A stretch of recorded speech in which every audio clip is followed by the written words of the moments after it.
سر جی بہت گندے ہیں بابا سائیں، انہوں نے مجھے غلط طریقے سے چھوا ہے۔ شہروز کی آنکھیں حیرت سے پھٹی تھیں علیزے کے ان الفاظ پہ۔ کیا اس نیچ کی اتنی جرأت؟ ہارون ملک نے اس کے گریبان سے پکڑا تھا۔ اپنے خاندان کو لے کے اس حویلی سے ہی نہیں، اس گاؤں سے بھی دفع ہو جاؤ۔ ہارون ملک نے اسے ذلیل کر کے نکال دیا۔ وہ آنکھوں میں خون لیے پلٹا تھا۔ تبھی رمیسا اسے دیکھ کے طنزیہ مسکرائی تھی۔ میری محبت کو ٹھکرایا تھا نا؟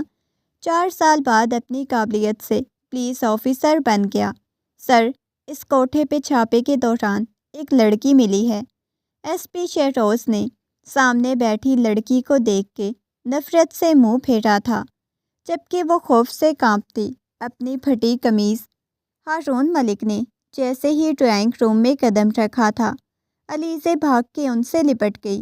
بابا سائیں، بابا سائیں مجھے بچا لیں۔ وہ ان کے سینے میں منہ چھپا کے رونے لگی، جبکہ صوفے پہ بیٹھا ہوا شہروز ایک دم سے اٹھ کھڑا ہوا۔ کیا ہوا ہے علیزے؟ کیوں رو رہی ہو؟ ہارون ملک اپنی لاڈلی بیٹی کی آنکھوں میں ایک آنسو بھی برداشت نہیں کر سکتے تھے، کجا کہ اس کا یوں زاروں قطار رونا۔ سر جی بہت گندے ہیں بابا سائیں، انہوں نے مجھے بہت غلط طریقے سے چھوا ہے۔ پڑھائی کے بہانے مجھ سے ایسے ہی کہتے ہیں۔ شہروز کا بس نہیں چل رہا تھا کہ زمین پھٹے اور وہ اس میں سما جائے۔ وہ حیرت سے بت بنا علیزے کو دیکھے جا رہا تھا، وہ بھی اس کے الفاظ جو اسے زندہ درگور کرنے کے لیے کافی تھے۔ یہ سنتے ہی ہارون ملک غصے سے آگ بگولا ہو گئے۔ کیا اس نیچ کی اتنی جرأت؟ مانا کہ میں نے اسے حویلی کا راستہ دکھایا صرف اور صرف اپنی بیٹی کو پڑھانے کے لیے، لیکن آخر دکھا ہی دی اس نے اپنی کمی ذات۔ وہ شعلہ بار نگاہوں سے شہروز کو دیکھ رہے تھے۔ علیزے ان کے سینے میں منہ چھپائے کھڑی تھی۔ وہ حیران تھا کہ آخر اس نے یہ سب کچھ کیوں کیا۔ وہ ایک کم عمر معصوم لڑکی تھی، محض 17 سال کی۔ ابھی کچھ دن پہلے تک تو اس کے کردار کی تعریف میں بڑی بڑی باتیں کر رہی تھی۔ سر جی، آپ کی پرسنالٹی کتنی اچھی ہے، آپ تو کسی کی طرف نظر اٹھا کر بھی نہیں دیکھتے ہوں گے، کتنی مہربان شخصیت ہیں، گاؤں کی بہت سی لڑکیاں آپ پہ مرتی ہوں گی۔ وہ بڑے مزے سے کہہ رہی تھی۔ جواب میں شہروز نے اسے گھور کے دیکھا تھا۔ بری بات ہے، ایسے ہی غیر مناسب باتیں لڑکیوں کے منہ سے اچھی نہیں لگتی، اور پڑھائی پہ توجہ دیجیے۔ آپ کے والد صاحب نے کہا ہے کہ آپ کو اس سال فرسٹ پوزیشن لینی ہے۔ جی نہیں، مجھے کوئی پڑھائی وڑھائی نہیں کرنی، مجھے بس پڑھنے میں بالکل بھی دلچسپی نہیں۔ آپ پلیز مجھے پڑھانا چھوڑ دیں۔ بابا سائیں سے کہیں مجھے پڑھانا بہت مشکل ہے۔ پڑھنے سے اس کی جان جاتی تھی۔ ابھی وہ کالج کے پہلے سال میں تھی، لیکن بڑی لاابالی طبیعت کی مالک تھی۔ سنہری کانچ سی آنکھیں، بھورے بال، خوبصورتی کا شاہکار تھی۔ محض 17 سال کی عمر میں بھی اس کی خوبصورتی چیخ چیخ کے دیکھنے والے کو اپنی طرف متوجہ کرتی تھی، لیکن شہروز اپنی حدود کو اچھی طرح جانتا تھا، اسی لیے وہ علیزے سے ایسے بات کرتا تھا جیسے وہ 17 سال کی لڑکی نہیں، بلکہ ایک 5 سال کی چھوٹی بچی ہے، جسے 5 سال کی چھوٹی بچی سمجھتا آیا تھا۔ آج اسی نے اس کے کردار کی دھجیاں اڑا کے رکھ دیں۔ ہارون ملک نے اس کے گریبان سے پکڑ کے گھسیٹا۔ تیری اتنی جرأت کہ میری معصوم بیٹی کے ساتھ یہ سب کرے؟ ابھی یہ بات صرف میرے سامنے آئی ہے، اسی لیے تیری بھلائی اسی میں ہے کہ تو ابھی اور اس وقت شاہ حویلی سے دفع ہو جا۔ کل تک مجھے تیرا خاندان گاؤں میں نظر نہیں آنا چاہیے۔ ان کے لہجے میں سانپ کی پھنکار تھی۔ شہروز اپنی صفائی میں ایک لفظ تک نہیں کہہ سکا، کیونکہ علیزے ابھی تک ان کے سینے میں منہ چھپائے کھڑی رو رہی تھی۔ ہارون ملک نے ابھی اور اسی وقت اسے حویلی چھوڑنے کا کہہ دیا۔ وہ شکستہ قدموں سے باہر آیا، نہ اپنی صفائی میں ایک لفظ کہا، نہ اس کے جھوٹے الفاظوں پہ کوئی تردید کی۔ وہ جانتا تھا یہاں قریب کی سننے والا کوئی نہیں تھا۔ وہ تھا بھی کون؟ ہارون ملک کے پاس کام کرنے والا قریب مزرا کا بیٹا۔ سرخ آنکھیں اور اندر چھپے طوفان کی زد میں آئے ہوئے چہرے کو لیے وہ حویلی سے باہر جانے لگا۔ جب رنگین دوپٹہ پلر کے پیچھے سے لہرایا، پلر کے پیچھے سے نکل کے آنے والے وجود میں اسے تنزیہ نگاہوں سے دیکھا تھا۔ شہروز کی سرخ آنکھیں اس کے دل کا حال کہہ رہی تھیں۔ تبھی وہ سامنے آ کے کہنے لگی، دیکھا میری محبت ٹھکرانے کا انجام، مجھے ٹھکرایا تھا نا؟ تم کیسے رسوا ہو کے تایا جان نے تمہیں اس حویلی سے نکالا ہے۔ وہ اس طرح سے رہی تھی، شہروز سارا کھیل سمجھ گیا، لیکن اس نے نفرت سے منہ پھیر لیا۔ زندگی میں وہ کبھی حویلی والوں کا سامنا نہیں کرنا چاہتی تھی۔ تھکے تھکے قدموں سے یہاں سے دور چلا گیا۔ اس کے اعصاب بہت بھاری ہو رہے تھے۔ اس کے جلدی آ جانے پر اماں حیران تھی۔ ارے شہروز پتر، تو آ گیا، چل میں تیرے لیے چائے بناتی ہوں، تیرا بابا سائیں بھی آنے والا ہے۔ لیکن اچانک ہی زلیخا پلٹی تھی۔ شاید اس نے بیٹے کے غمناک چہرہ پڑھ لیا تھا۔ کیا ہوا ہے تجھے؟ طبیعت تو ٹھیک ہے نا؟ وہ فکر مندی سے اس کے پاس آئی۔ اماں، ہم نے اس گاؤں کو الوداع کہنا ہے، شہر چلنے کی تیاری کر رہے ہیں۔ اس کی بات پہ زلیخا کا لہجہ دھک سے رہ گیا۔ یہ کیا کہہ رہا ہے تو؟ تیرا دماغ ٹھیک ہے؟ ہم اس گاؤں کو چھوڑیں؟ اس کی جڑیں ہماری روح میں دفن ہیں۔ میں نے کہا نا اماں، ہمارے پاس زیادہ وقت نہیں، بس ہمیں یہ گاؤں چھوڑ کے جانا ہوگا۔ اس نے جیسے ایک فیصلہ کر لیا۔ تبھی کمرے سے نکل کے اس کی چھوٹی بہن شاہین اس کے سامنے آئی۔ وہ اسے دیکھ کے پتھرا سا گیا۔ وہ بالکل علیزے کی عمر کی تھی، اتنی ہی معصوم، اسے بے پناہ محبت کرنے والی۔ کیا ہوا ہے بھائی، سب ٹھیک تو ہے نا؟ وہ اس کا بازو پکڑے فکر مندی سے پوچھ رہی تھی، لیکن اس نے نفی میں سر ہلایا۔ کچھ بھی نہیں ہوا، میں بابا کو بلا کر لاتا ہوں زمینوں سے، بس آپ تیاری کریں، آج ہی ہم شہر جا رہے ہیں۔ اس سے پہلے کہ گاؤں کے ہر بندے کی زبان پہ اس کی بدنامی کے چرچے ہوں، اسے یہ گاؤں چھوڑ دینا چاہیے۔ یہی سوچ کے اس نے بہت بڑا فیصلہ کیا تھا۔ وہ خود اس کی بے گناہی ثابت کرے گا۔ وہ بڑی محبت سے بچوں کو تعلیم دینے میں مصروف تھا۔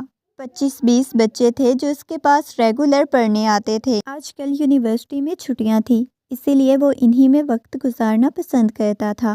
آج بھی بچوں کے ساتھ مصروف انہیں پڑھا رہا تھا۔ تبھی ہارون ملک اس ڈیرے پہ چلے آئے۔ شہروز نے آگے بڑھ کے فوراً ہی انہیں سلام کیا۔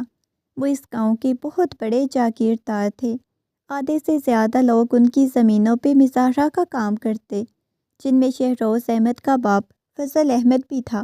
بہت قابل ہو تم، تو اچھا ہوا جو تم نے محنت کر کے اپنا مستقبل روشن کرنے کا فیصلہ کیا۔ سنا ہے کہ تم بچوں کو بہت اچھی تعلیم دیتے ہو، تو میری بیٹی بھی ہے، لیکن پڑھائی میں بڑی نکمی ہے۔ میں چاہتا ہوں کہ وہ اچھا پڑھ لکھ جائے تاکہ آگے نسلوں کو سنوارے۔ کیا تم اسے پڑھا سکتے ہو شہروز؟ وہ بھلا ملک ہارون کی بات سے کیسے انکار کر سکتا تھا؟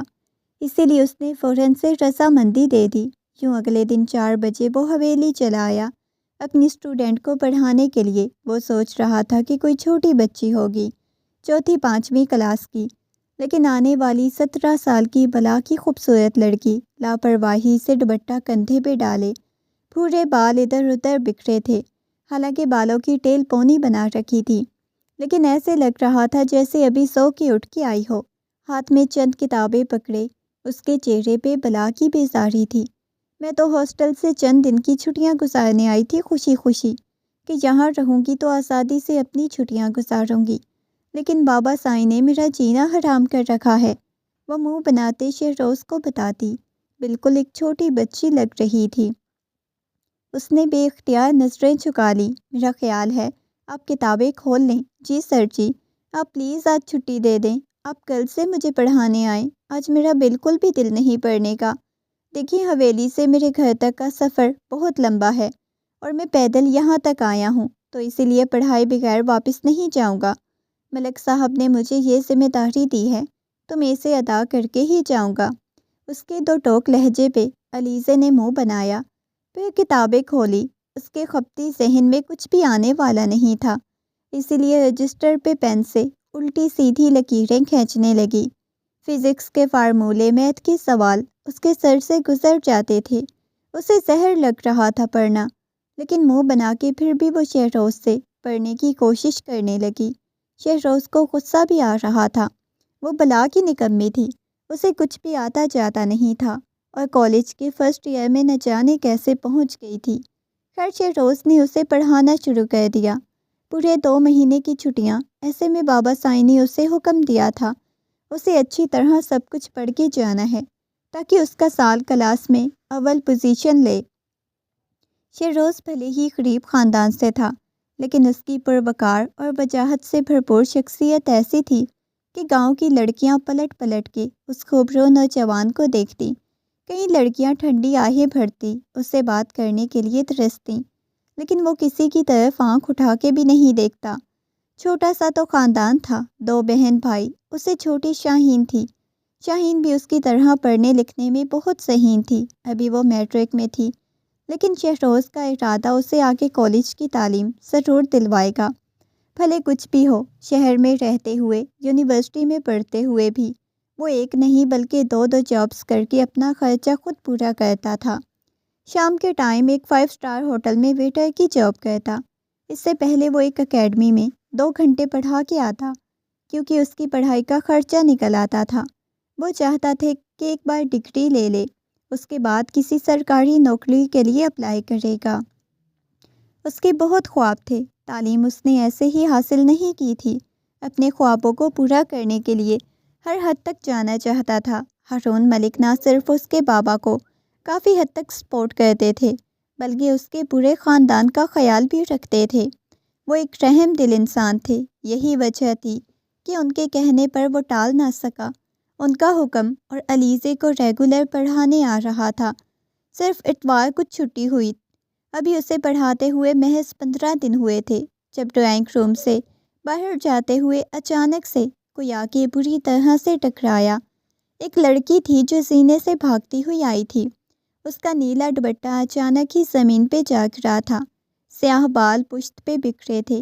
اچانک آنے والی افتاد پہ شہروز بری طرح سے گھبرا گیا۔ معاف کیجیے گا، ہمیں دکھائی نہیں دیا۔ اس کا سانس بری طرح سے پھولا ہوا تھا۔ وہ روم میں سے تھی، علیزے کی کزن ہارون ملک کے چھوٹے بھائی حمید ملک کی بیٹی۔ وہ لڑکی 21-22 سال کی تھی۔ کوئی بات نہیں، یہ کہہ کے شہروز جلدی سے پلٹ گیا۔ اس نے ابھی تک زمین پہ پڑا دوپٹہ نہیں اٹھایا تھا، بلکہ اس کی شخصیت کے سحر میں گرفتار وہ اس کی پشت کو دیکھے گئی۔ اوہو، کون ہے یہ مغرور انسان جس نے پلٹ کے مجھے دیکھا تک نہیں؟ یہ بات رمیسا کی انا پہ لگی۔ اسے رخ موڑ کے فوراً ہی شہروز پلٹ گیا، جیسے اس سامنے کھڑی لڑکی میں ذرا بھی دلچسپی نہ ہو، بلکہ اس کے چہرے پہ عجیب سی بیزاری تھی۔ رمیسا کو سخت غصہ آیا۔ اگلے دن جب وہ علیزے کو حویلی پڑھانے آیا، ڈرائنگ روم میں بیٹھ کے وہ اسے فزکس کے سوال سمجھا رہا تھا جو اسے بالکل یاد نہیں ہو رہے تھے۔ بیچارگی سی شکل بنائے اسے سوال سمجھنے کی کوشش کر رہی تھی، نیند کے خمار میں ڈوبی ہوئی بھوری آنکھیں جن میں بچوں کی سی معصومیت تھی۔ شہروز کو کبھی کبھی اس پہ ہنسی بھی آتی تھی۔ 17 سال کی نہ لگتی تھی، بلکہ اس کے اندر بچپنا کوٹ کوٹ کے بھرا تھا۔ شاید اس وجہ سے وہ ہارون ملک کی اکلوتی اور 3 بھائیوں کی لاڈلی بہن تھی۔ وہ بھی اسے پڑھنے کی ریکویسٹ کر رہا تھا۔ وہ توجہ سے اس کی بات سنے کہ اچانک ڈرائنگ روم کا دروازہ کھول کے ہاتھ میں ٹرے پکڑے رمیسا اندر آئی۔ ہمیشہ ہی اس حویلی کی ملازمہ کلثوم اس کے لیے کولڈ ڈرنک یا کافی وغیرہ لے کے آتی، لیکن آج یہ ڈرنک لانے والی رمیسا تھی۔ سر جی، ہم آپ کے لیے یہ کولڈ ڈرنک لے کے آئے ہیں۔ ٹھنڈی ٹھنڈی کولڈ ڈرنک پی کے اپنے دماغ کو پرسکون کیجیے، کیونکہ ہمیں معلوم ہے علیزے نے آپ کو بہت تنگ کر رکھا ہے۔ سیاہ بال پشت پہ بکھرائے، کندھے پہ دوپٹہ ایک جانب لٹکا تھا۔ وہ بڑے آرام سے اس کے سامنے صوفے پہ بیٹھ گئی، جبکہ کولڈ ڈرنک اس نے ٹیبل پہ رکھ دی۔ شہروز نے نظر اٹھا کے بھی اس کی طرف دیکھنا گوارا نہیں کیا۔ وہ اپنی اوقات اچھی طرح جانتا تھا، لیکن اسے بالکل اچھا نہیں لگا۔ وہ صرف یہاں علیزے کو پڑھانے آتا تھا، اسی لیے نہیں، زیادہ تھا کہ اس حویلی کی کوئی اور لڑکی بھی اس کے سامنے آئے۔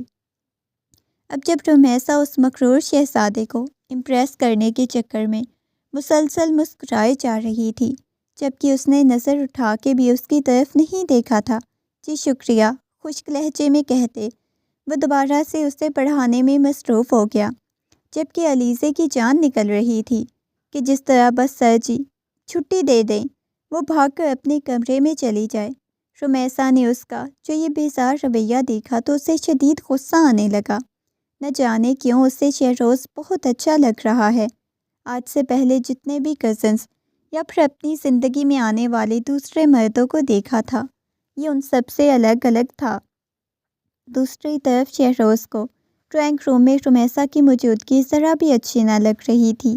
وہ چاہتا تھا کوئی اس کے کردار پہ انگلی اٹھائے۔ اگر کوئی اور بھی ڈرائنگ روم میں آ گیا تو سب یہی سمجھیں گے کہ لڑکیوں کو گھیر کے بیٹھا ہوا ہے۔ وہ بھی اس حویلی کی عزتوں کو اسے یہاں پھونک پھونک کے قدم رکھنا تھا، اسی لیے آج وقت سے پہلے اٹھ کھڑا ہوا۔ اس نے رمیسا کی لائی ہوئی کولڈ ڈرنک کو ہاتھ بھی نہیں لگایا۔ میں چلتا ہوں، آپ یہ یاد کر لیجئے گا، کل میں آپ سے ٹیسٹ لوں گا ان سوالوں کا۔ یہ کہتے ہی وہ پلٹ گیا۔ اس نے نگاہیں غلط بھی نہیں ڈالی تھی رمیسا کے اوپر، جو حیرت زدہ سی اسے جاتے ہوئے دیکھتی رہ گئی۔ یہ مغرور انسان خود کو کیا سمجھتا ہے؟ روزانہ تو کلثوم کے ہاتھ کی کولڈ ڈرنک بڑے آرام سے پی لیتا ہے، اور آج میں لے کے آ گئی تو اس نے ہاتھ بھی نہیں لگایا۔ اس کے مغرور پن کو تو میں نکال کے رہوں گی۔ رمیسا کو سخت غصہ آیا۔ تبھی وہ علیزے کے سامنے بڑبڑ کرنے لگی۔ رومی آپی، آپ بالکل ٹھیک کہہ رہی ہیں، یہ تو ہیں ہی کھڑوس۔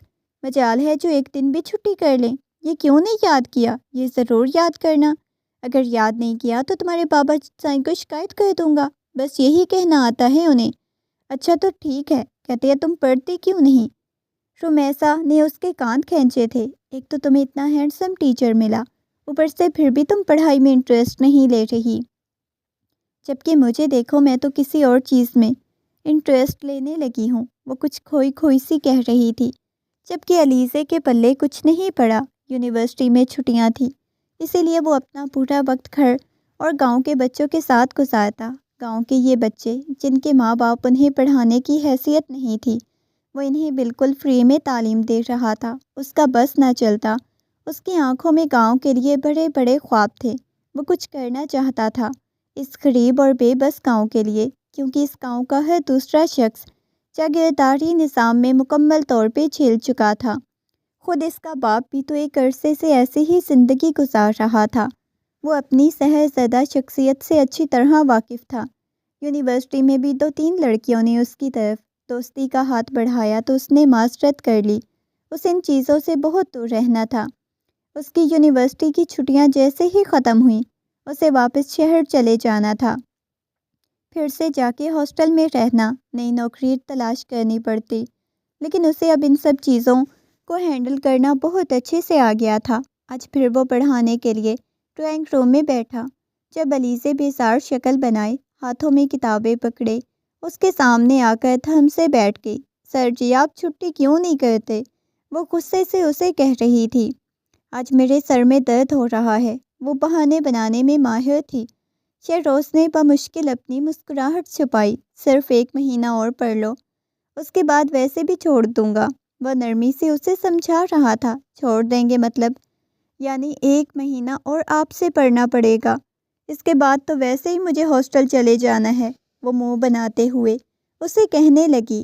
تبھی کتاب سے ایک سفید کاغذ نکال کے اس کی طرف بڑھایا۔ یہ لیجئے، یہ کسی نے آپ کو دیا ہے۔ شہروز کی پیشانی پر بل پڑے تھے۔ یہ کیا ہے؟ آپ خود ہی کھول کے پڑھ لیجئے گا۔ یہ کہتے علیزے نے کتاب سے اپنا چہرہ چھپا لیا تھا۔ جیسے ہی شہروز نے وہ کاغذ کھولا، سامنے لکھی ہوئی تحریر نے اس کے ہوش اڑا دیے۔ اس نادان دل کی طرف سے آپ کو ڈھیروں سلام۔ جب سے آپ کو دیکھا ہے، یہ دل آپ کا دیوانہ ہو گیا۔ پلیز میری محبت کو قبول کر کے اس دل کی خواہش کو پورا کر دیجئے۔ یہ سب کیا ہے علیزے؟ اس نے ڈانٹتے ہوئے غصے سے اس کی طرف دیکھا۔ مجھے تو نہیں معلوم سر جی، یہ تو مجھے رومی آپی نے دیا تھا آپ کو دینے کے لیے۔ اس نے گھبرا کے سچ اپنی زبان سے اگل دیا۔ شہروز نے غصے میں لب بھینچ لیے تھے۔ کون ہے یہ رومی صاحبہ؟ اس کی بات پہ علیزے سر کھجاتے ہوئے کہنے لگی، وہی جو آپ کو اس دن کولڈ ڈرنک دینے آئی تھی۔ شہروز کی پیشانی پہ بل پڑے۔ آئندہ میں تمہیں یہ سب دیتے ہوئے نہ دیکھوں علیزے، اور انہیں بھی کہہ دینا یہ حرکتیں مناسب نہیں۔ شہروز کو اپنی عزت، اپنے کردار کی سب سے زیادہ فکر تھی۔ ایسے میں وہ کیسے یہ برداشت کر لیتا؟ چھٹی کے وقت علیزے نے ڈرتے اس کی طرف دیکھا تھا۔ تو سر جی، میں رومی آپی کو کیا جواب دوں آپ کی طرف سے؟ شہروز نے غصے سے اس کی طرف دیکھا، پھر کہنے لگا، میری طرف سے انکار کر دیجیے گا، کہہ دیجیے گا دوبارہ ایسی گھٹیا حرکت کرنے کی ضرورت نہیں، اور آپ کو بھی، ورنہ آپ کی شکایت آپ کے بابا جان سے لگا دوں گا۔ شہروز اسے کھڑی کھڑی سنائی اور خود ڈرائنگ روم سے نکل کے حویلی سے باہر چلا گیا۔ پیچھے رمیسا دروازے کے پاس کھڑی غصے سے اپنی مٹھیاں بھینچ رہی تھی۔ اوہو، بڑا ہی مغرور شہزادہ ہے، نہ جانے اپنے آپ کو کیا سمجھتا ہے، غریب کہیں کا۔ زیر لب بڑبڑاتی وہ اپنے کمرے میں چلی آئی تھی۔ شہروز کا خیال تھا اس نے اتنے غصے سے علیزے کو یہ سب سمجھایا ہے تو خود ہی پیچھے ہٹ جائے گی، لیکن یہ صرف اس کی خام خیالی تھی۔ اگلے دن وہ ڈرائنگ روم میں آ کے بیٹھ گیا۔ ملازمہ کلثوم سے کہہ دیا تھا وہ اس کی اسٹوڈنٹ کو بلائے، لیکن آنے والی علیزہ نہیں بلکہ رمیسا تھی، جو بڑے دھڑلے سے آ کے اس کے سامنے صوفے پہ بیٹھ گئی۔ آج علیزے کے بجائے مجھے پڑھا دیجیے سر جی۔ اس کے چہرے پہ مسکراہٹ جگمگا رہی تھی۔ شہروز نے اپنی نگاہیں زمین پہ گاڑ لیں۔ آپ پلیز علیزے کو بلائیں، میں انہیں ہی پڑھانے آتا ہوں یہاں۔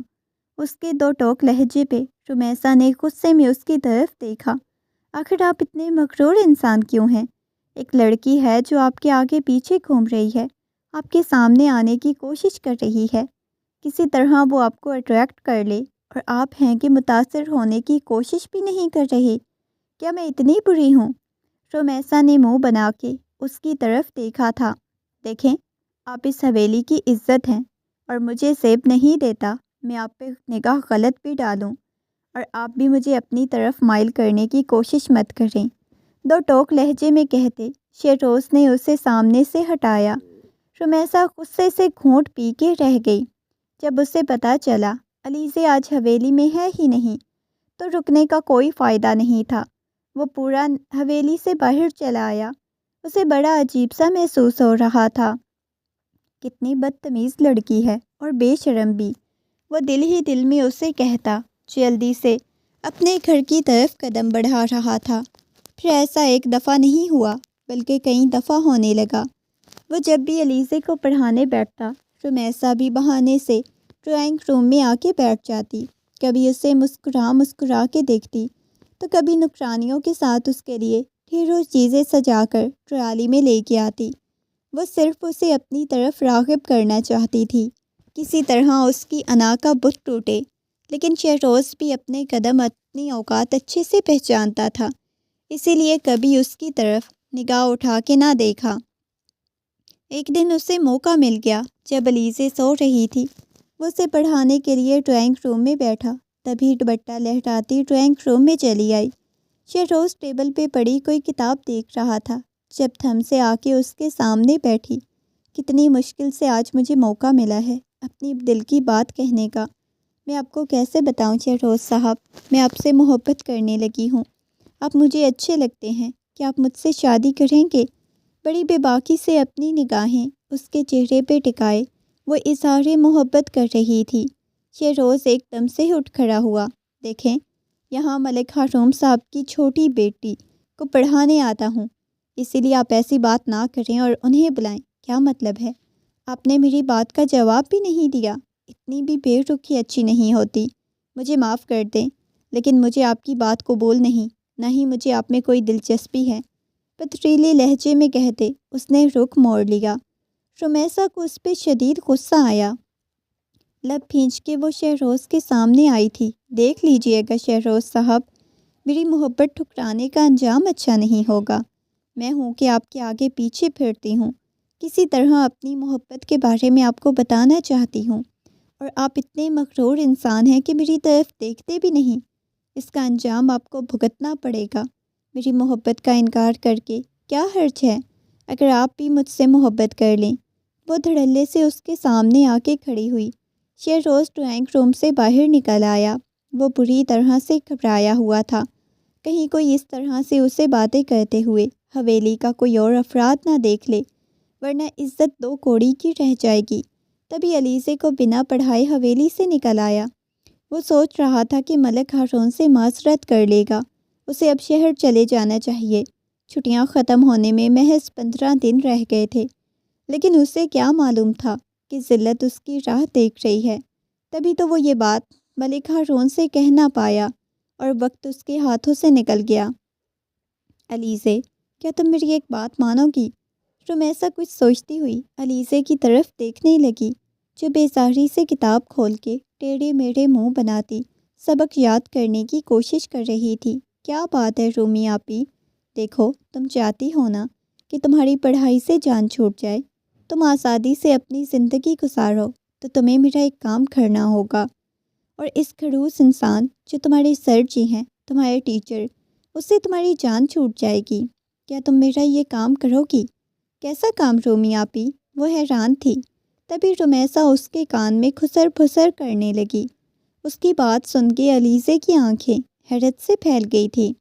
لیکن آپی، یہ بات تو بہت غلط ہے، سر جی تو بہت اچھے ہیں، وہ تو کبھی میرے قریب بھی نہیں بیٹھتے، اگر میں کچھ بات کرنے کی کوشش کرتی ہوں تو مجھے ٹوک دیتے ہیں، کہتے ہیں میں صرف تمہیں پڑھانے آتا ہوں۔ وہ حیران تھی اور رمیسا کی بات ماننے سے ہچکچا رہی تھی۔ دیکھو، اگر تم نے میری بات نہیں مانی تو میں تایا ابو سے تمہاری شکایت کر دوں گی کہ تم رات کو فلم دیکھتی ہو پڑھنے کے بجائے۔ یہ سن کے علیزے کی جان نکل گئی تھی۔ نہیں نہیں، میں آپ کا کام کر دوں گی۔ اچھا ہے، میری جان بھی چھوٹ جائے گی اس کھڑوس ٹیچر سے، سر جی تو روزانہ ہی آتے ہیں، ایک بھی چھٹی نہیں کرتے۔ میں آپ کی بات مان لوں گی رمیسا آپی۔ ڈر کے مارے فوراً ہی آمادہ ہو گئی تھی۔ اس کی بات سن کے رومی کے چہرے پہ ایک عجیب سی مسکراہٹ چمکی۔ یہ ہوئی نا بات، چلو شاباش، مل کے ایک اچھی سی مووی دیکھتے ہیں، کل تم نے میرا یہ کام کرنا ہے۔ اسے آمادہ دیکھ کے وہ اسے بہت محبت جتانے لگی، لیکن دوسری طرف دل ہی دل میں سوچ رہی تھی بڑے ہی مغرور انسان بنتے ہو، دیکھنا تمہاری عزت تو کوڑی کی نہ کی تو میرا نام بھی رمیسا ملک نہیں۔ اگلے دن جو ہوا شہروز سوچ بھی نہیں سکتا تھا کہ علیزے، جسے وہ صرف محض ایک چھوٹی بچی کی طرح ٹریٹ کرتا آیا تھا، 17 سال کی وہ معصوم لڑکی جس کا ذہن 5 سال کی بچی جیسا تھا، چہرے پہ بلا کی معصومیت، وہ اکثر اس کی معصوم باتوں پہ ہنستا رہتا، اس پہ اتنا گھناؤنا الزام بھی لگا سکتی تھی، وہ بھی اپنے باپ کے سامنے، جس نے ذلیل کر کے پلک جھپکتے اسے حویلی سے نکال دیا۔ پھر 1 منٹ بھی اس گاؤں میں نہیں ٹھہرا، اپنی فیملی کو لے کے شہر آ گیا تھا۔ وقتی طور پہ اسے پریشانی ہوئی تھی ماں باپ کو ایڈجسٹ کرنے میں، کرائے کا گھر لینے میں، لیکن اس کے اندر بلا کی ہمت تھی۔ اس کے ماں باپ بھی حیران تھے کہ اچانک اس نے اتنا بڑا فیصلہ کیوں کیا۔ شہروز نے اپنے ماضی کو دفن کر دیا، مستقبل کی طرف قدم بڑھانے کا فیصلہ کیا۔ اب اس کا فوکس صرف اور صرف اس کی تعلیم تھی۔ تعلیم کے بل بوتے پہ وہ بہت کچھ کر سکتا تھا۔ جہاں ایک وقت میں 2 جاب کر کے اپنا گزارا کر رہا تھا، اب اسے مزید محنت کرنی پڑتی پوری فیملی پالنے کے لیے۔ بابا کو بھی اس نے ایک دکان پہ لگوا لیا تھا۔ اس نے سوچا تھا تھوڑے پیسے اکٹھے ہوں گے تو انہیں دکان کھلوا کے دے گا۔ ایسے ہمت حوصلہ کر کے اس نے اپنی زندگی کے دن گزارنے شروع کر دیے، لیکن وہ دونوں لڑکیاں آج بھی اس کی نگاہوں میں کھٹکتی تھیں۔ وہ حیران ہوتا تھا کہ آخر اس نے کیا تو ایسا کیوں کیا، شاید اپنی کزن رمیسا کے کہنے پہ، لیکن اب وہ کبھی زندگی میں گاؤں لوٹ کے نہیں جانا چاہتا تھا۔ اگر کبھی زندگی میں ان دونوں لڑکیوں کا سامنا ہوا تو محض اس کے دل میں نفرت ہوگی، کچھ بھی نہیں۔ اس نے اپنی زندگی میں صرف آگے بڑھنے کا فیصلہ کیا تھا، پیچھے پلٹ کے دیکھنے کا نہیں۔ ماہ و سال ایسے گزرے کہ پتہ ہی نہ چلا۔ جیسے اس نے ڈگری کمپلیٹ کی، کمیشن کا امتحان پاس کر لیا، ایس پی بن کے اس نے اپنا چارج سنبھال لیا تھا۔ آخر اس کی محنت کا کوئی تو صلہ ملنا تھا۔ ماں باپ کی دعائیں رنگ لے آئی۔ بوڑھے باپ کی آنکھوں میں آنسو تھے تو ماں خوشی سے رو رہی تھی۔ چھوٹی بہن شاہین جب گریجویشن کر رہی تھی تو ایک اسکول میں ٹیچنگ کی نوکری کر رہی تھی، ساتھ ہی اس نے گورنمنٹ جاب کے لیے اپلائی کر رکھا تھا۔ شہروز احمد نے صرف تعلیم کی بدولت ہی اپنے گھر کے حالات بدلے، بلکہ اپنے ماں باپ کی آنکھوں میں خوشی دینے میں بھی کامیاب ہو گیا۔ وہ کبھی بھی پلٹ کے گاؤں نہیں گیا۔ ہاں امی ابو کبھی کبھار رشتہ داروں سے ملنے گاؤں چلے جاتے تھے، لیکن وہ کبھی بھی حویلی والوں کا سامنا نہیں کرنا چاہتا تھا۔ نوکری کو 2 سال مکمل ہوئے تو اس نے دھوم دھام سے شاہین کی شادی کر دی، اسی شہر میں ایک اچھا رشتہ تلاش کر کے۔ ماں باپ کے لاکھ کہنے کے باوجود بھی وہ ہرگز ابھی شادی پہ تیار نہیں تھا۔ نہ جانے کیوں وہ کسی بھی لڑکی کا خیال اپنے تصور میں لاتا تو بے اختیار وہ دونوں لڑکیاں اسے یاد آ جاتی۔ کہنے کو تو صنف نازک ہیں، لیکن کیسا کھیل کھیلا 17 سال کی لڑکی نے۔ وہ ابھی تک یہ بات بھولا نہیں تھا۔ زندگی بڑی اچھی گزر رہی تھی، وہ اپنی اچھی زندگی میں کوئی بدمزگی نہیں چاہتا تھا۔ لڑکی ذات کا دور دور تک اس نے زندگی میں کوئی واسطہ نہیں تھا۔ وہ سنجیدہ طبیعت، بلا کا خاموش طبیعت انسان بن کے ابھرا تھا۔ پھر ایک دن اپنے آفس میں بیٹھا ایک رپورٹ چیک کر رہا تھا، جب انسپکٹر جان محمد اس کے پاس آیا۔ اس نے آتے ہی ایک بڑی اہم خبر دی۔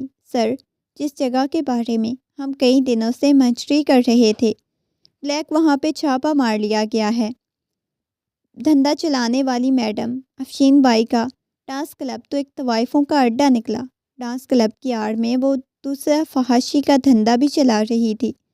افشین بائی کے 2 گارڈ کو تو گرفتار کر لیا گیا ہے، لیکن کئی لڑکیاں اور خود افشین بائی بھی بھاگنے میں کامیاب ہو گئی، لیکن 2-3 لڑکیوں کو ہم نے پکڑ لیا۔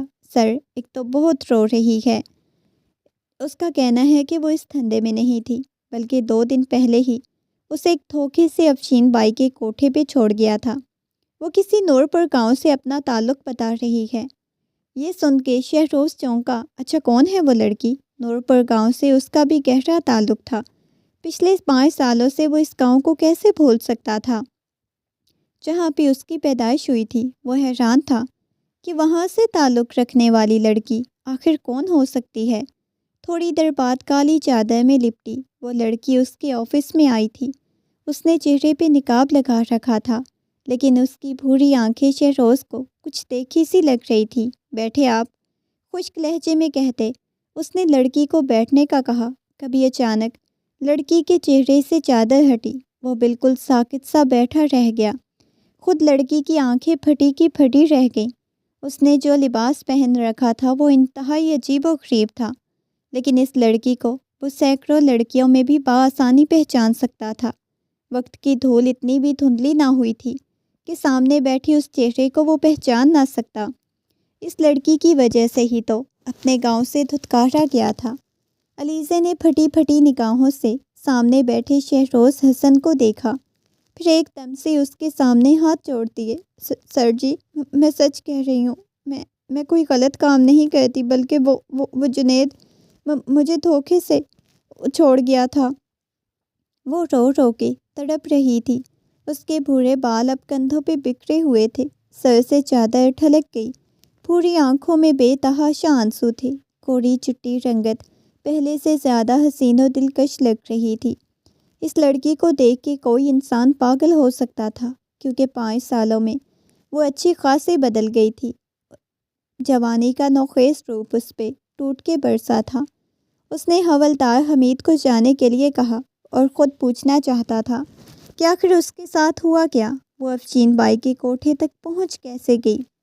ویسے تم جیسی لڑکیوں کے ساتھ یہی ہونا چاہیے، جو دوسروں پہ گھٹیا اور جھوٹا الزام لگانے میں ذرا بھی نہیں سوچتی۔ اب میں چاہتا ہوں تو میں تم سے اپنا ہر بدلہ لے سکتا ہوں۔ اس کے لہجے میں بلا کی سختی تھی۔ تبھی علیزے نے تڑپ کے اس کے سامنے ہاتھ چوڑا۔ نہیں نہیں سر جی، خدا کے لیے ایسا مت کیجیے گا۔ اس دن بہت بڑی غلطی ہو گئی، میں بہت پچھتائی تھی۔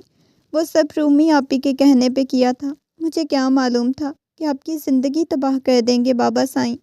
میں اس وقت نادان تھی، کچے ذہن کی تھی، لیکن وقت کی ٹھوکروں نے دیکھو مجھے پھر ایک دفعہ آپ کے سامنے لا کے کھڑا کر دیا۔ اب وہ بڑی سنجیدہ اور سچی باتیں کر رہی تھی۔ شاید وقت نے اسے بڑا کر دیا۔ اب وہ ایک لاؤبالی اور بے وقوف سی لڑکی نہ رہی تھی، بلکہ 22-23 سال کی ایک سمجھدار لڑکی کے روپ میں اس کے سامنے بیٹھی تھی۔ اس نے لب بھینچ لیے تھے۔ ٹھیک ہے، میری بھی ایک بہن ہے، میں نہیں چاہتا کسی بھی لڑکی کے ساتھ کچھ غلط ہو، اسی لیے تمہیں حویلی چھوڑ کے آنا میرا فرض ہے۔ اب جو بھی سچ جھوٹ ہو مجھے اس سے کوئی مطلب نہیں، چلو اٹھو، میں تمہیں چھوڑ کے آتا ہوں۔ یقیناً ملک حویلی، تم وہاں سے آئی ہوگی، اس شہر میں نہیں جانتا کس لڑکے سے تمہارا کیا تعلق تھا اور وہ تمہیں کیوں چھوڑ کر گیا تھا، لیکن اس وقت تمہیں بحفاظت تمہارے گھر پہنچانا میری ذمہ داری ہے۔ اس نے انسپکٹر جان محمد کو کہہ دیا تھا، باقی وہ دونوں لڑکیوں کو بھی ان کے گھر پہنچا دے۔ وہ جیسے ہی اٹھنے لگا تو علیزے اس کے قدموں میں گر گئی۔ نہیں سر جی، خدا کے لیے میں حویلی واپس نہیں جانا چاہتی۔ بابا سائیں نے گلا دبا کے مجھے مار دینا ہے، لیکن وہ سب لوگ مل کے مجھے زہر دے دیں گے۔ میں تو گھر سے بھاگ کر آئی تھی، اور گھر سے بھاگنے والی لڑکیوں کا انجام آپ خود اچھی طرح جانتے ہیں۔ اگر تم حویلی نہیں جاؤ گی تو میں تمہیں کہاں رکھوں گا؟ کیا تمہیں کسی فاؤنڈیشن تک پہنچا دوں یا پھر کسی دارالامان میں؟ وہ سختی سے کہہ رہا تھا۔ نہیں، میں کہیں نہیں جانا چاہتی۔ یہاں قدم قدم پہ دھوکہ ملا ہے، مجھے بس آپ اپنے گھر لے چلیں۔ میں ساری زندگی آپ کے گھر نوکرانی بن کر خدمت کروں گی، آپ کی ملازمہ بن جاؤں گی۔ بس کسی طرح آپ مجھے یہاں سے نکال کے لے جائیں۔ میں کہیں نہیں جانا چاہتی سر جی، میں نے آپ کے ساتھ جو کیا مجھے معاف کر دیں، لیکن آپ بہت اچھے ہیں، آپ یقیناً میری عزت اور میری جان کی حفاظت کریں گے۔ وہ رو رو کے تڑپ رہی تھی، ہرگز بھی اپنی حویلی اپنے گاؤں واپس نہیں جانا چاہتی تھی۔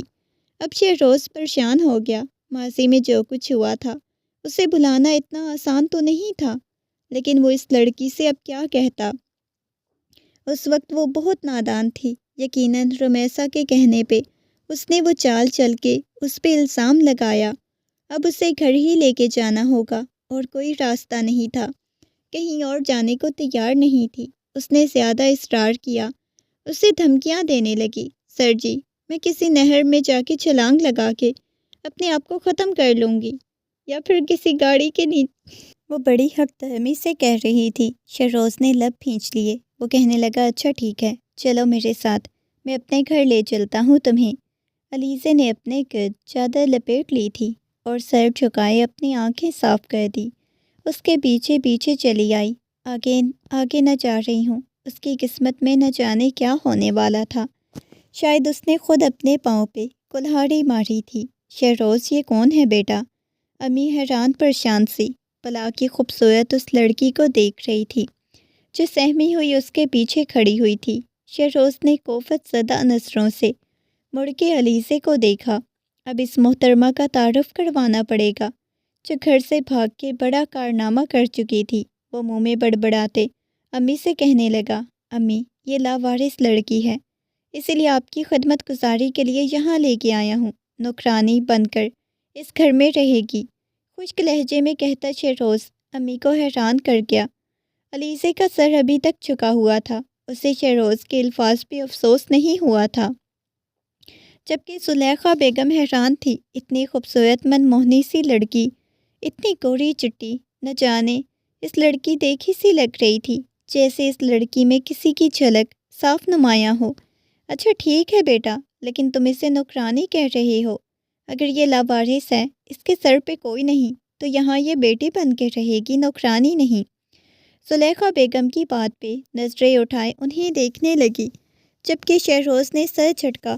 کچھ لوگ ہوتے ہیں جو عزت کے لائق نہیں ہوتے امی، انہیں ان کی اوقات میں رکھنا چاہیے، اسی لیے آپ کو بھی زیادہ ضرورت نہیں اس لڑکی کو عزت دینے کی۔ آپ نہیں جانتی اس ماضی کے بارے میں، اور میں جانتا ہوں، اور میں نہ اس کا ماضی کھولنا چاہتا ہوں، اسی لیے آج کے بعد اس گھر کے سارے کام اسی سے کروائیں، مجھے کوئی شکایت نہیں چاہیے تم سے لڑکی۔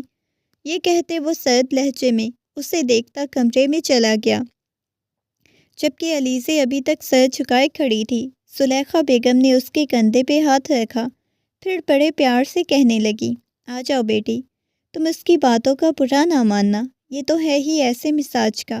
آؤ میرے ساتھ، میں تمہیں کچھ کھانے کو دیتی ہوں، اور تمہارے کپڑے بھی بہت میلے ہو رہے ہیں، تم کپڑے پہن لو دوسرے، میں تمہیں اپنی بیٹی شاہین کے کپڑے دے دیتی ہوں۔ زلیخا کے لہجے میں بلا کی نرمی تھی۔ علیزے کی نم آنکھیں ہو گئی، اسے بے اختیار اپنی ماں صابرہ یاد آئی۔ اس نے جذبات میں آ کے ایک بہت بڑا فیصلہ کیا، مہک کی باتوں میں آ کر لیکن شاید اسے یہ سب نہیں کرنا چاہیے تھا۔ اب اس کی آنکھوں میں آنسو بہنے لگے۔ اسے روتے دیکھ کے زلیخا بیگم پریشان ہو گئیں۔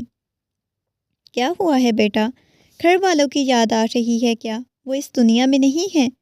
تب بھی اس نے آخر آنسو صاف کرتے ہوئے نفی میں سر ہلایا، کہنے لگی نہیں، میرے ماں باپ اس دنیا میں نہیں ہیں، لیکن شاید میں ایک گنہگار لڑکی ہوں جو اپنی ماں باپ کی آنکھوں میں دھول جھونک کے رات کے اندھیرے میں گھر سے فرار ہو گئی۔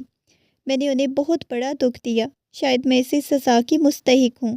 وہ اپنی آنکھیں صاف کر رہی تھی۔ دروازے پہ آنے والا شہروز، جس کے قدم وہیں رک گئے تھے، علیزے کے ان الفاظ پر پھر نفرت سے سوچنے لگا۔ لڑکے کے ساتھ عشق لڑایا ہوگا، پھر اس کی باتوں میں آ کے گھر سے فرار ہو گئی ہوگی۔ یہی تو ہو رہا ہے آج کل ہر جگہ۔ اب افسوس ہو رہا ہے اپنے گھر سے بھاگنے پر، اور گھر بھی واپس نہیں جانا چاہتی۔ کتنی چالاک اور مکار لڑکی ہے۔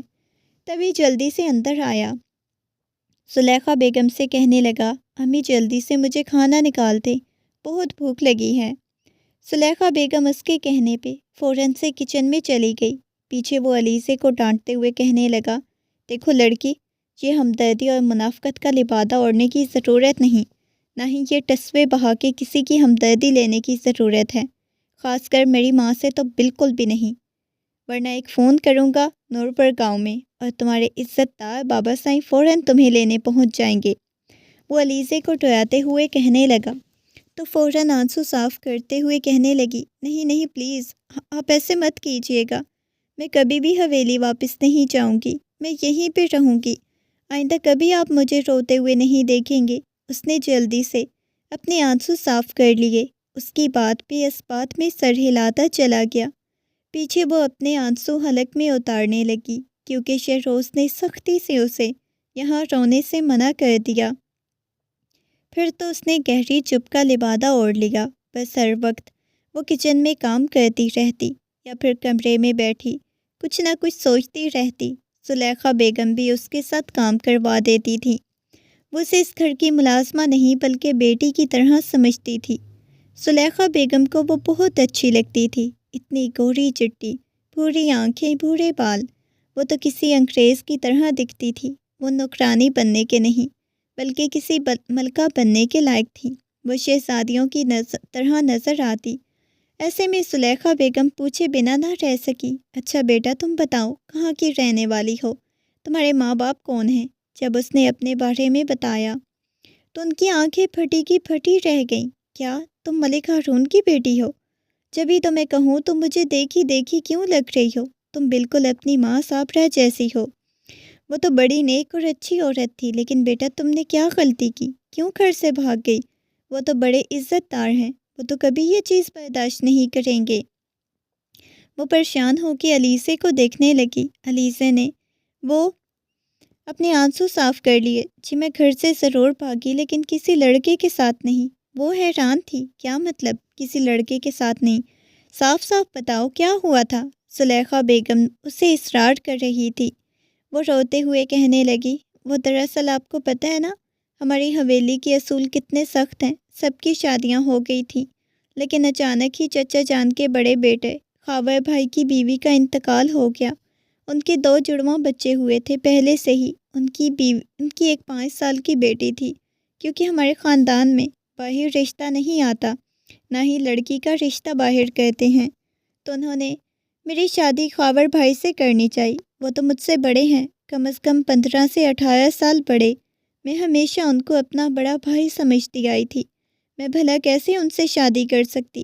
لیکن بابا سائیں نے زبردستی میرا رشتہ خاور بھائی سے طے کر دیا، کیونکہ میرے جوڑ کا خاندان میں کوئی بھی نہیں بچا تھا سوائے خاور بھائی کے۔ اب یہ میں کیسے برداشت کر لیتی؟ بس کچھ سوچا سمجھا نہیں، یہاں شاید چپ چاپ بھاگ کر آ گئی اپنی سہیلی مہک کے گھر۔ مہک کے بھائی جنید نے مجھے دھوکے سے اس پر کوٹھے پر پہنچا دیا، کیونکہ ان کا خیال تھا میں بہت خوبصورت ہوں۔ سونے کی چڑیا ہاتھ آ گئی۔ انہوں نے کئی لاکھوں روپے لے کے مجھے اس کے حوالے کر دیا، لیکن اگر اس رات پولیس ریڈ نہ ڈالتی تو شاید میری عزت بھی خراب ہو گئی ہوتی اور میں بھی برباد ہو جاتی۔ وہ تو شکر تھا پولیس وقت پہ پہنچ گئی، میری عزت بھی بچ گئی۔ آج میں یہاں آپ کے سامنے ہوں۔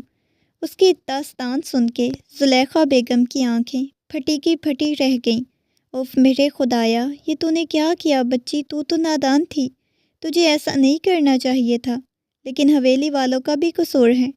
اگر کوئی لڑکی اپنے سے دگنی عمر بڑے مرد سے شادی نہیں کرنا چاہتی تھی تو انہوں نے زبردستی نہیں کرنی تھی تمہارے ساتھ۔ زلیخا بیگم نے اسے سینے سے لگایا۔ تمہارے ساتھ نہ جانے کیوں یہ لڑکی انہیں بہت اپنی سی لگ رہی تھی۔ انہوں نے سوچ کے ایک فیصلہ کیا اور یہ فیصلہ بہت جلد شہروز کو بتانے والی تھی۔ بیٹا، میں نے ایک فیصلہ کیا ہے، یہ جو لڑکی ہے علیزے، یہ مجھے بہت اچھی لگتی ہے، اور تم تو شادی کرنے کا نام نہیں لے رہی، اسی لیے میں تمہاری شادی علیزے سے کرنا چاہتی ہوں۔ ماں کی بات پہ شہروز کی آنکھیں پھٹی کی پھٹی رہ گئیں۔ کیا ہو گیا ہے امی؟ آپ ہوش میں تو ہیں؟ میں ہرگز اس بے غیرت اور بدکار لڑکی سے شادی نہیں کرنا چاہتا جو رات کے اندھیرے میں اپنے گھر والوں کو دھوکہ دے کے گھر سے فرار ہو گئی تھی اپنے عاشق کے ساتھ، اور آج یہاں کم پرستی کی زندگی گزار رہی ہے ہمارے گھر میں، وہ حقارت سے کہہ رہا تھا۔ تبھی زلیخا بیگم نے اسے گھور کے دیکھا۔ وہ کسی لڑکے کے ساتھ نہیں بھاگی تھی، بلکہ وہ تو حویلی والوں کے ظلم و ستم سے تنگ آ کے بھاگی، کیونکہ اس کا باپ زبردستی اس کی شادی کر رہا تھا۔ اسی لیے وہ حویلی سے بھاگ کے اپنی سہیلی کے گھر آ گئی، یہاں شہر میں۔ زلیخا بیگم نے سچائی بتائی، لیکن شہروز نے صاف انکار کر دیا۔ بھلے کچھ بھی سچ ہو، لیکن میں ہرگز اس سے شادی نہیں کروں گا، بلکہ اس لڑکی سے کہیں حویلی جانے کی تیاری کرے، کیونکہ میں اسے اس کے ماں باپ کے حوالے کر کے جان چھڑانا چاہتا ہوں۔ دروازے میں کھڑی علیزے کی جان نکل گئی تھی، اس کا وجود کپ کپا رہا تھا۔ وہ جانتی تھی آگے موت اس کا انتظار کر رہی ہے۔ یہ سوچ کے جیسے اس کے اوپر سوار ہوئی، وہ لہرا کے زمین پہ گر پڑی۔ اچانک کی دھڑام کی آواز پہ شہروز نے اٹھ کے دیکھا، دروازے کے عین بیچ علیزے بے ہوش پڑی تھی۔ زلیخا بیگم کی اسے دیکھ کے چیخ نکلی، ارے بیٹا اٹھاؤ اسے، نہ جانے کیا ہوا ہے اس بچی کو۔ ان کے ہاتھ پاؤں پھول گئے تھے۔ شہروز نے نہ چاہتے ہوئے بھی اس کا نازک پھول سا وجود اپنی باہوں میں لے لیا، بڑے آرام سے بستر پہ لٹا دیا۔ وہ ہوش و حواس سے بیگانہ سیاہ پلکوں والی آنکھیں موندے اس کے بیڈ پہ لیٹی تھی۔ اس زبردست ناول کا نیکسٹ پارٹ ہم اپنی اگلی ویڈیو میں اپلوڈ کریں گے۔ اگر ناول اچھا لگا تو پلیز چینل کو سبسکرائب کریں تاکہ اس کا اگلا پارٹ بھی آپ ریڈ کر سکیں۔